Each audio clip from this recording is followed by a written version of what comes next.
আমি স্নেহা, আর আপনারা এই মুহূর্তে দেখছেন বাস্তব নিউজ। বিস্তারিত খবরটি সম্পূর্ণ জানতে ভিডিওটি শেষ পর্যন্ত দেখুন। ধন্যবাদ। 12,000 লিটার নকল ডিজেল ভর্তি ট্যাঙ্কার বাজেয়াপ্ত, গ্রেপ্তার এক। দক্ষিণ 24 পরগনা জেলার বিভিন্ন প্রান্তে নকল ডিজেলের রমরমা কারবার।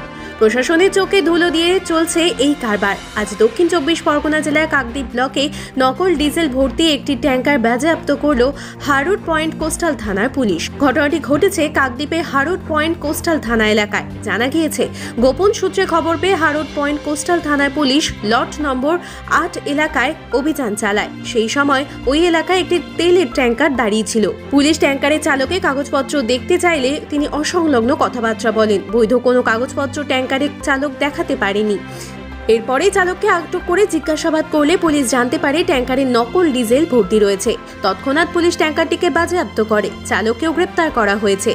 ধৃত চালক বিশ্বপ্রসাদকে কাকদ্বীপ মহকুমা আদালতে তোলা হলে বিচারক দুদিনের পুলিশি হেফাজতের নির্দেশ দেন। স্থানীয় সূত্রে জানা গিয়েছে, কাকদ্বীপ মহকুমা এলাকায় প্রচুর ট্রলার ব্যবসায়ী রয়েছে। মাছ ধরার মৌসুমে এই ট্রলারগুলিকে সমুদ্রে যাওয়ার জন্য ডিজেল কিনতে হয়। কিছু অসাধু ব্যবসায়ী কম দামে এই ট্রলার ব্যবসায়ীদের নকল ডিজেল বিক্রি করে। মাছ ধরার মৌসুমে রমরমিয়ে এই এলাকায় নকল ডিজেল বিক্রি ব্যবসা চলত। পুলিশ এই খবর জানতে পেরে অভিযান চালিয়ে একটি নকল ডিজেলের ট্যাঙ্কার বাজেয়াপ্ত করে। প্রাথমিক তদন্তে পুলিশ জানতে পেরেছে ট্যাঙ্কারটি বিহার থেকে তেল নিয়ে এসেছিল। আর আপনারা সেই ছবি সরাসরি দেখছেন শুধুমাত্র বাস্তব নিউজের পর্দায়।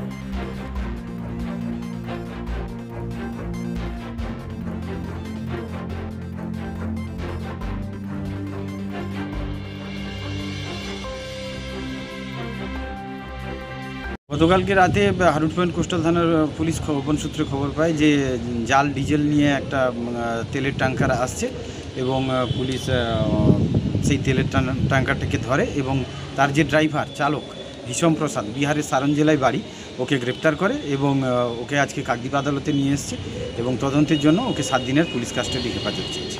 এই তেলটা কোথা থেকে কোথায় যাচ্ছে? এটা বিহার থেকে এসছিল এবং চোরাই ডিজেল, জাল ডিজেল এটা। এবং এটা এই এখন যে ইলিশ মাছের ধরতে যাচ্ছে যে সমস্ত ট্রলার, সেই সমস্ত ট্রলার কম দামে এই জাল ডিজেল কিনে মাছ ধরতে যায়। সেই জন্য এই ট্রলার যে মালিক, এদেরকে দেওয়ার জন্য এই তেলটা বিহার থেকে এসছে। সমস্ত খবর সবার আগে জানতে অবশ্যই বাস্তব নিউজ চ্যানেলটি লাইক, শেয়ার আর কমেন্ট করতে ভুলবেন না। ধন্যবাদ।